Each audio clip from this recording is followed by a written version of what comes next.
దేశవ్యాప్తంగా జరుగుతున్న digital అరెస్టులపై supreme court ఆగ్రహం వ్యక్తం చేసింది. వెంటనే సిబిఐ అధికారులు దర్యాప్తు ప్రారంభించాలని ఆదేశాలు ఇచ్చింది. మరోవైపు అన్నమయ్య జిల్లాలో డిజిటల్ అరెస్ట్ గ్యాంగ్ను పోలీసులు అరెస్ట్ చేశారు.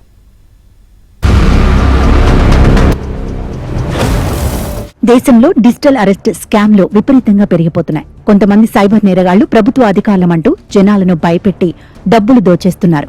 ఈ వ్యవహారంపై సుప్రీంకోర్టు సీరియస్ గా తీసుకుంది. జస్టిస్ సూర్యకాంత్, జస్టిస్ జోయ్ మల్యా బగ్చి నేతృత్వంలోని బెంచ్ ఈ కేసును సుమోటోగా తీసుకుని విచారించింది. డిజిటల్ అరెస్ట్ స్కామ్లపై దర్యాప్తు ప్రారంభించాలని సీబీఐకి సుప్రీంకోర్టు ఆదేశాలు జారీ చేసింది. డిజిటల్ అరెస్ట్ స్కామ్లపై దర్యాప్తుకు సీబీఐ ప్రథమ ప్రాధాన్యత ఇవ్వాలని స్పష్టం చేసింది.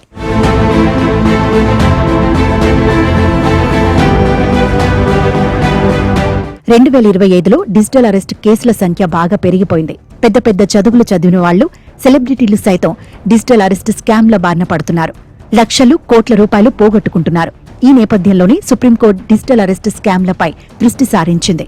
ఈ నేపథ్యంలో సైబర్ నేరగాళ్ల ఖాతాలో ఫ్రీజ్ చేసేందుకు ఏఐను ఎందుకు వాడట్లేదని రిజర్వ్ బ్యాంక్ను సుప్రీంకోర్టు ప్రశ్నించింది.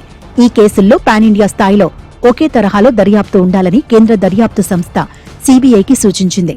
సీబీఐ విచారణకు సమ్మతి తెలియచేయాలని బెంగాల్, తమిళనాడు, కర్ణాటక, తెలంగాణ రాష్ట్రాలకు సూచనలు చేసింది.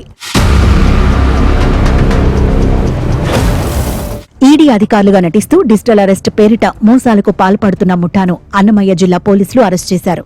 ఈ ఏడాది జూన్లో మదనపల్లికి చెందిన ఓ 75 ఏళ్ల విశ్రాంత ఉద్యోగిని నిందితులు లక్ష్యంగా చేసుకున్నారు.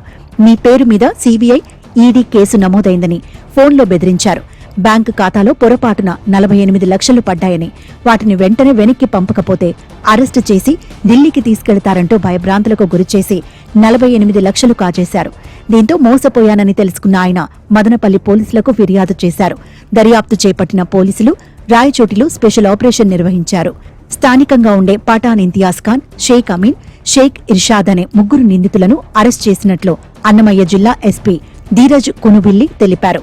వారి వద్ద నుంచి 32 లక్షల నగదు, 25 ఏటీఎం కార్డులు, 3 సెల్ ఫోన్లు, 4 సిమ్ కార్డులను స్వాధీనం చేసుకున్నారు. బ్యాంకు ఖాతాలోని 7.65 లక్షల నగదును స్తంభింపచేశామన్నారు.